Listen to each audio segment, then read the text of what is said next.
End gold buyers, మీ కష్టాల్లో నమ్మకమైన మీ ఆత్మీయ నేస్తం.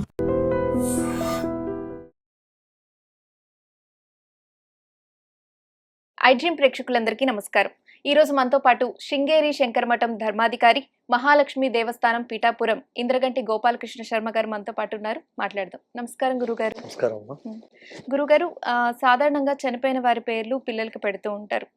అమ్మమ్మ పేర్లని, తాతయ్య పేర్లని నాన్న పెడుతూ ఉంటారు.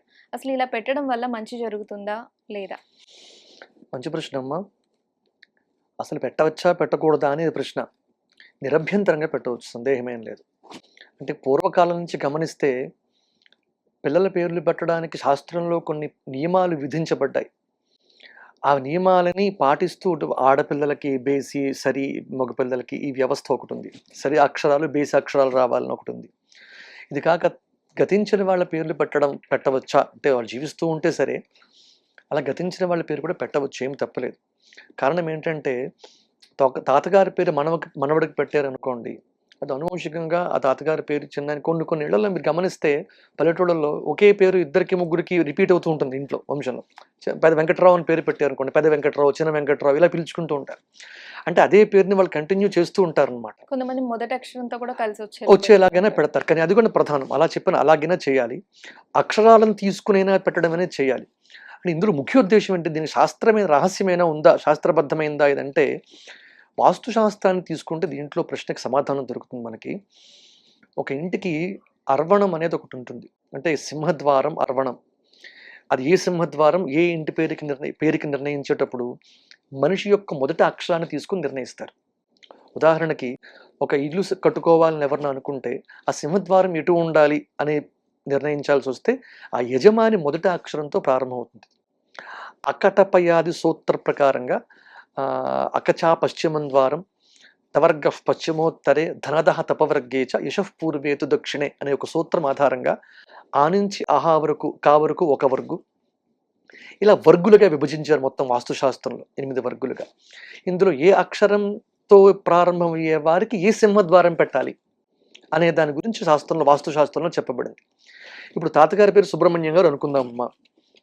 ఆయన గతించారు. ఈయన పేరేమో అప్పారావు గారిని పెట్టారు మనవడికి. ఈ సుబ్రహ్మణ్యం గారి పేరు కట్టిన ఇల్లుకు అప్పారావు గారికి అరమణం అవుతుంది. ఈయన తూర్పు ఫేసింగ్ పెట్టి కడతారు, ఆయనకేమో పడమర ఫేసింగ్ కావాలి. ఆ అప్పారావు అనే పేరున ఆ అకచా పశ్చిమ ద్వారం, వెస్ట్ ఫేసింగ్. ఇప్పుడు ఏమవుతుందంటే ఈ ఇల్లు అతనికి అరమణం కాదు. కష్టపడి ఆర్జించిన ధనం అవ్వచ్చు, లేకపోతే పేరు అవ్వచ్చు, ఇవన్నీ మనం చూస్తూ ఉంటాం. చాలా పూర్వీకుల నుంచి వచ్చిన ఆస్తి మనవళ్ళ దాకానో మనమునమల దాకానో వచ్చాక కరిగిపోవడం కూడా జరుగుతూ ఉంటుంది. అంటే ఆ ఇల్లు అతనికి అర్వణం కాకపోయినట్టయితే కూడా అటువంటి దోషాలు వస్తాయి. అయితే ప్రధానం ఏంటంటే తాతగారి పేరు పెట్టడంలో ఉన్న అంతర్య విధి. గతించిన వాళ్ళ పేరు ఎందుకంటే మళ్ళీ ఆ ఇంట్లో మనవడి దాకా వచ్చిందనుకోండి, ఇలా ఒక 3 తరాలు కనుక ఆ ఇంట్లో నివాసం ఉన్నప్పుడు ఆ ఇల్లు ఇతనికి కూడా అరవణం అయ్యేలా ఉంటే ఇబ్బంది లేకుండా ఉంటుంది. లేకపోతే అప్పటిదాకా ఆర్థికంగా బాగున్న వాళ్ళు కూడా ఆ సమయానికి ఆ తరం వచ్చిన తర్వాత ఏదో కొత్తగా వచ్చిన సమస్యల వల్ల రకరకాల ఇబ్బందులు పాలైపోయిన వాళ్ళ కుటుంబాలు కూడా మనం చూస్తూ ఉన్నాం. చాలా కష్టపడి ఒక కుటుంబానికి పేరు ప్రతిష్టలు సంపాదించిన వాళ్ళు కూడా ఆ తర్వాత తరంలో ఒక 2-3 తరాలు గడిచేసరికి ఆ అరవణం దిశ లేకపోతే ఆ అక్షరం, నామాక్షరం కుదరకపోవడం వలన కూడా ఇటువంటి సంభవిస్తూ ఉంటాయి. అంచేత తాతగారి పేరు మనవడికి పెట్టడం అనే సంప్రదాయం ఉంది. ఇక ద్వ్యక్షరం చతురక్షరం వా అంటే పిల్లవాడికి మనవడు పుడితే పేరు ఎన్ని అక్షరాలు పెట్టాలి అంటే శాస్త్రం చెప్పింది ఏంటి అంటే 2 కానీ 4 కానీ అక్షరాలు పెట్టమని చెప్పింది. అంటే సరి సంఖ్యలో వచ్చేలాగా పెట్టమంది. అది పిలవడానికి వీలుగా ఉండాలి, అర్థవంతమై ఉండాలి ముందు ప్రధానంగా.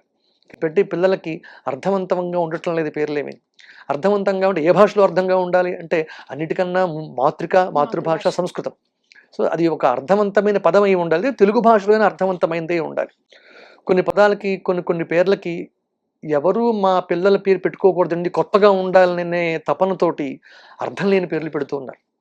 అంచేత అర్థవంతమైన పేరుతో పాటు అది అది ఆ ఇంటి ద్వారాన్ని కూడా నిర్ణయించేటటువంటిది అయిన ఉండి అది అర్థవంతమైనది అయితే మరింత బాగుంటుంది. అయితే మరొక అంశం ఏంటంటే ఇక్కడ అక్షరాలు పెట్టేటప్పుడమ్మా 2 అక్షరాలు లేదా 4 అక్షరాలు పెడతారు కదా, దానికి శ్రీకారం చేర్చుకుని 3 అక్షరాలు చేర్చుకోవచ్చు. అలా కూడా ఇబ్బంది లేదు. శ్రీకారం రాయించేటప్పుడు నామకరణం అప్పుడే శ్రీకారంతోనే రాస్తారు ఎలాగూ.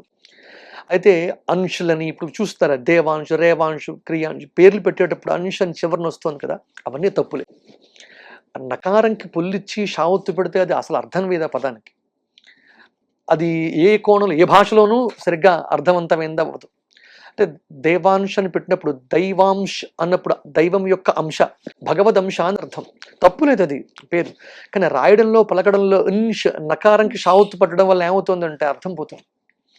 అటువంటివి చాలా ఉన్నాయి పేర్లలో, అదొకటే కాదు, ఇంకా వివిధ రకాలైన పేర్లు పెట్టినప్పుడు ఒక సంస్కృతంలో కాదు. అందుకే పూర్వం రామాయణాన్ని, భారతాన్ని, భాగవతాన్ని పరిశీలిస్తే గురువులు పెట్టేవారి పేరు ఇప్పుడు గూగుల్ పెడుతోంది, అంతే కదా. ఇప్పుడు ప్రతి పేరు పెట్టాలంటే గూగుల్లో వెతుక్కుంటున్నారు, కానీ గురువులను అడిగి గురువులను అతిక్రమించకుండా వారి ఆజ్ఞ ప్రకారం పెట్టేవారు.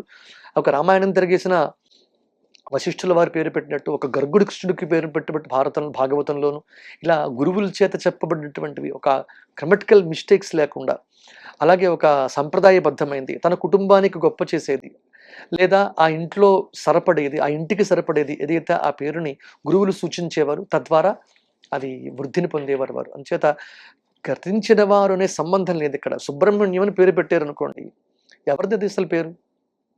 పేటెంట్ ఉందా సుబ్రహ్మణ్యం గారికి, ఆయనకి వెళ్ళిపోయిన ఆయనకి? ఏం లేదు కదా. అది భగవంతుడి పేరు. అంటే భగవన్నామాన్ని దైవ దత్తంగా ఆయనకి ప్రతినిధిగా పిలుచుకుంటూ ఆయన స్మరించుకోవడం కోసం పెట్టుకున్నటువంటి పేరు. అయితే భగవంతుడి పేర్లు పెట్టుకోవచ్చు, నిరభ్యంతరంగా పెట్టుకోవచ్చు. అజామిళోపాఖ్యానం మనం విన్నాం ఆ భాగవతంలో. అంటే ఒక నారాయణ స్మరణతోనే, ఒక కొడుకుని నారాయణ అని పిలిచినంత చేతనే ఆ భగవన్నామ స్మరణ ఫలితం దక్కింది అంత్యకాలంలో గతించేటప్పుడు. ఒక రామ అని పిలిస్తే ఆ పిలిచిన పిలుపులో కూడా కొడుకుని పిలిచినా కూడా రాముణ్ణి పిలిచినటువంటి శబ్దమే వస్తుందిగా. పిలిచింది ఎవరిని? కొడుకుని, కానీ శబ్దం ఎవరిది? రామశబ్దం కదా. అంచేత భగవన్నామం పిల్లలకి పెట్టుకోవడం, అది గతించిన వాళ్ళది అయి ఉన్నా ఇబ్బంది లేదు. సుబ్రహ్మణ్య, రామ, కృష్ణ శబ్దాలన్నీ నిరభ్యంతరంగా పెట్టుకోవచ్చు, ఏమీ అభ్యంతరం లేదు. అందులో శాస్త్రీయమైనటువంటి దోషం కించిత్ కూడా లేదు. గురుగారు, చనిపోయిన వాళ్ళ పేర్లు పెట్టుకోవచ్చు అని చాలా మందికి సందేహం ఉంటుంది, అలాగే భగవంతుడి పేర్లు కూడా పెట్టుకోవచ్చు అని మరికొంతమందికి సందేహం ఉంటుంది. ఈ సందేహాలన్నిటికీ చక్కటి వివరణ ఇచ్చారు, ధన్యవాదాలు గురుగారు. And for more videos, Please subscribe to iDream. Please subscribe to iDream. Please subscribe iDream. And please subscribe to iDream. For more videos, subscribe to iDream. please like, share and subscribe to the channel. Congratulations, iDream. Subscribe to iDream. Subscribe to iDream. So subscribe to iDream Media. iDream की iDream team अंदर की huge congratulations. Please subscribe iDream Media. Please subscribe to iDream. Subscribe iDream. Please subscribe to iDream. iDream అంటే నా కళల channel subscribe చేసుకున్న నోరు తిరుగుతలేదు, మీరైతే గంట గుర్తు కొట్టండి. For more such videos, please subscribe to iDream. Subscribe to iDream. Please subscribe to iDream. Please subscribe iDream Media. Please do subscribe to iDream. Please subscribe to iDream Media. For best entertainment and information, please subscribe iDream. And don't forget to subscribe to iDream.